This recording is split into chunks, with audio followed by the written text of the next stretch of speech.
you hate the thought of working past 55 or 60?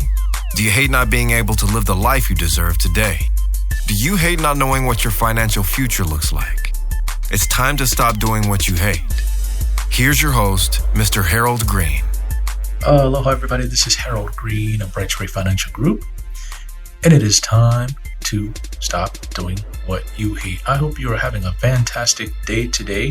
It's a Friday for me, and I'm extremely excited to be bringing you the show, along with all the other shows I bring to you. I want to get into something that not too many people are talking about, and it's something that is deeply troubling for me, deeply concerning to me, and I think that we're dealing with a very false narrative when it comes to wealth in our country, who has it and who does not have it. And so this is stemming from a conversation I had with a friend of mine on Facebook, and I'm dedicating this show to you, Mr. Wendell Rogers, Nathaniel Rogers, that is, also known as Nate Dogg. And we were talking about racism and things like that. And I basically posted something like this: the way to beat hate, racism, inequality is to get up between the hours of 3 a.m. and 6 a.m. and give it all you got. Because a lot of times people that are looking to keep you down and people that are looking to hold you back, they're not up in the morning trying to figure out how to hold people down or how to keep people back. That's not the way that works. A lot of times you're getting pushback from people, and I've heard someone say this before: successful people usually receive violent opposition from those who are just mediocre. I mean, you get some of the most violent pushback from the people that are just mediocre, the people that are not trying their best, the people that have settled in life, and the people who don't know what they want. So guess what? They're turning their anger, their hate, their resentment, the reason why they can't get ahead, all of that is your fault.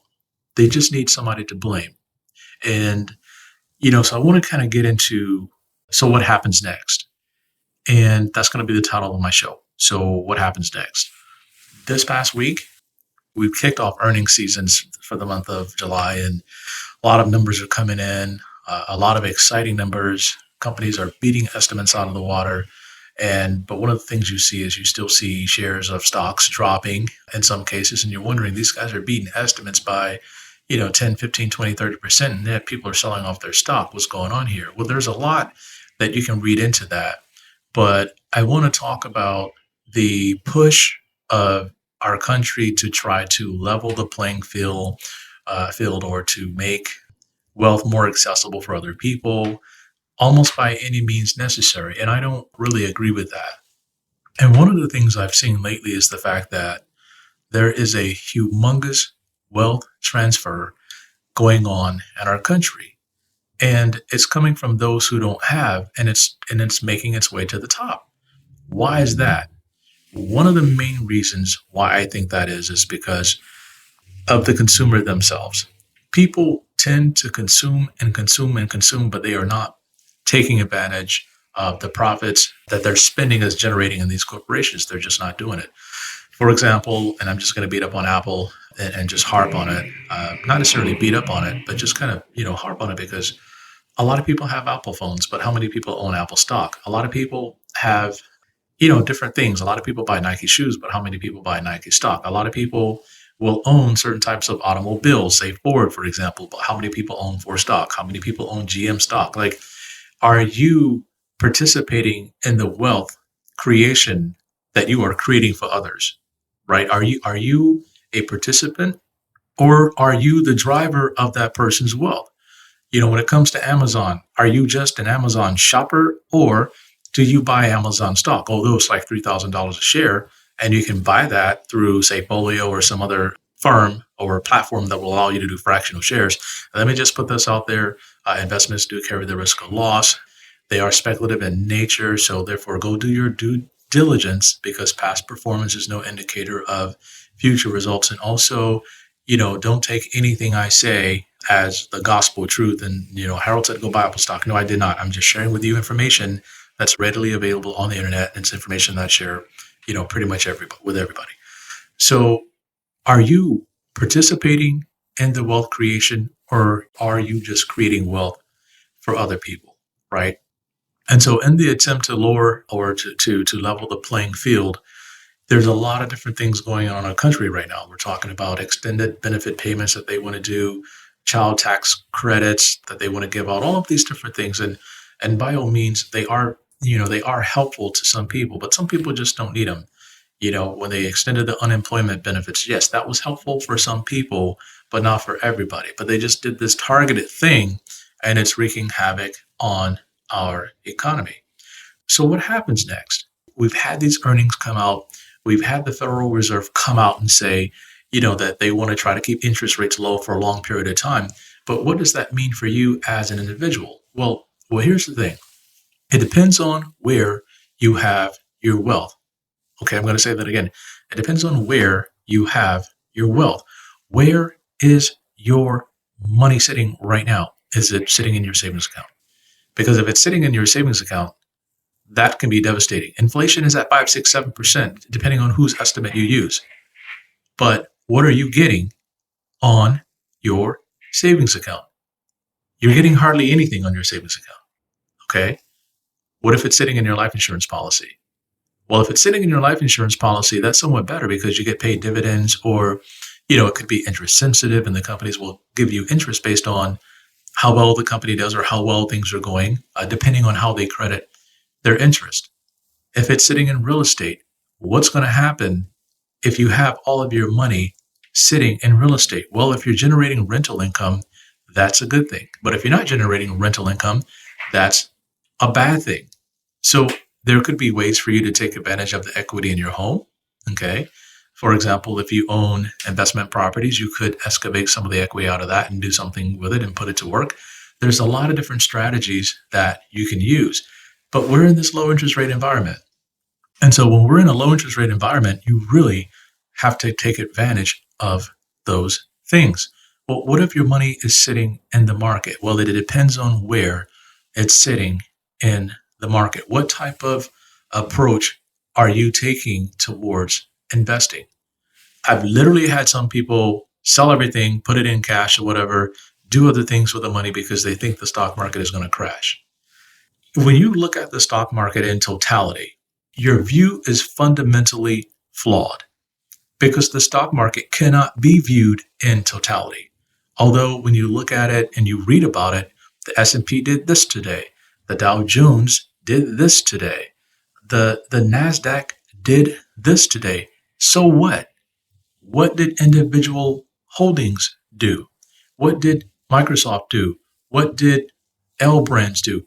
What did KFC do? Yum Brand or Yum China Holdings.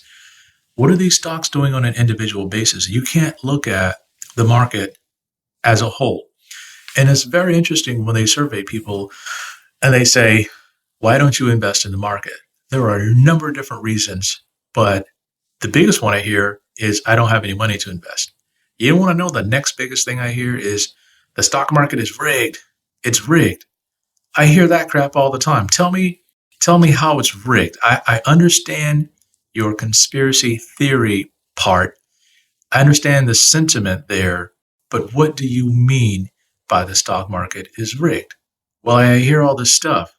I hear a lot of stuff too, but what do you do with that? How do you process that? There's things like dark pools and order flow problems and all of this. Yeah, okay, so what? What does that mean for you? How is that affecting you? Are you a day trader? Maybe that affects you. Are you a high frequency trader that moves millions of shares of stock? Yeah, then that affects you. But if you're just an investor that's trying to build your retirement plan or trying to build your individual portfolios, why would that matter to you?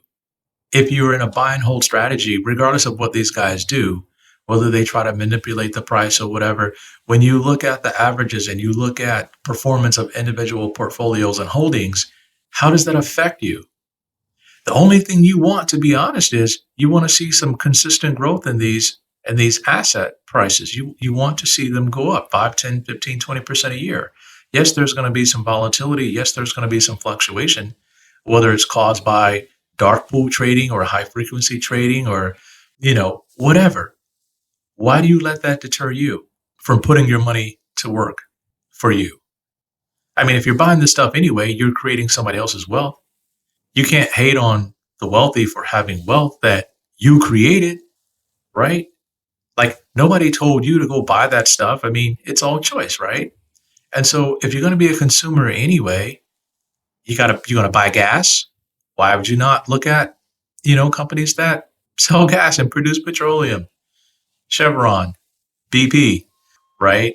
ExxonMobil, Royal Dutch Shell. Why not put your pot in the river and get some of that too? Like, why not get a piece of that action? Well, Harold, I don't know what I'm doing. Well, it's pretty easy, right? You go and you set up a brokerage account if you're going to do it on your own, and you think about the holdings that you want to put into it. Do a little research, right? Spend a little time reading and spend a little time understanding things, or, hire an advisor. Some advisors have minimums that you need to give them in order to come on board. Some advisors, they'll take whatever you have. But to not participate is no excuse. And I think no matter how much they want to try to mandate wealth for everybody, some people are just not going to be willing participants in the process. So to all my clients out there, thank you very much for tuning in and listening to me rant and rave. If you're new listening to me, welcome aboard. Anything I say is not meant to offend you. I just want to share the information and the knowledge I have and the things that I've been experiencing throughout the 40-something years of my life. But to not participate, there's no excuse in that. You read stories all the time about people who say how I took $70,000 and turned it into, $300,000, $400,000, $500,000. There are tons of stories like that, and people are willing to share what they did. Now, I'm not saying everybody should invest in the stock market. That is not what I'm saying. But there are ways that you can put your money to work for you and to create wealth, some level of wealth anyway. You might not get to $1 million. You might not get to 500,000, but you might get to 100,000 or 200,000 or 300,000. You're doing something to move the needle in the right direction versus saying, I don't know how to do it, or the stock market is rigged, or the system is rigged and I never can get ahead because the system is messed up. No, I did a show titled How to Beat the System. Go back and listen to that. I also did shows about winning. There are things that you can do to get ahead. I was going to do a whole show about how people who get up early tend to be the most successful. And I somewhat follow that for the most part. 3 or 4 days out of the week, I'm up pretty early, before 6 a.m. anyway. Sometimes I'm up before 4 a.m. The other day I was up at 3-something, partly because I have so many things running through my head. It's kind of hard to shut the machine down. I have so many ideas and so many I'm like, oh my God, things that I want to do that day. Like, okay, I got to prepare myself mentally. And then, this is what I need to do. And now I'm thinking through this process and thinking through these trades and thinking through my next steps. And it's like, it gets exciting to me. And then I can't sleep. So I want to take action. I want to get up and take action. I want to do something about it. And when I get up, I'm raring to go. Sometimes I wear myself down because I don't know when to quit. But other times, boy, I'm just so excited about trying to figure this thing out. It's like a big jigsaw puzzle for me. And I want to get to the next step. I want to get to the next level. And I want you folks to experience that as well. So what's next? So what's next is you got to get involved in the game. You can't win if you're not even playing the game. You have to get involved in the game. Get in the game. And if you want information on how to get in the game, look me up. Go in the show notes, click on my schedule. If you want a free consultation, it's free. But if you want an evaluation, it's $375 an hour to evaluate your portfolios, to evaluate your financial holdings, and to evaluate your financial plan, and then tell you whether you're on track or not. So if that's you, click in the show notes. If the show is helping you, send me a message at harold.green@brightfg.com. You can also find me on Facebook. Send me a message over there too. Let me know what you think about the shows and things like that. Again, they're not meant to offend anybody. The goal is to help you get ahead and to help you win in life. And that's all I want to do. So thank you very much for tuning in. And until next time, everybody, 1, 2, 3, let's get it. This is thepodcastfactory.com.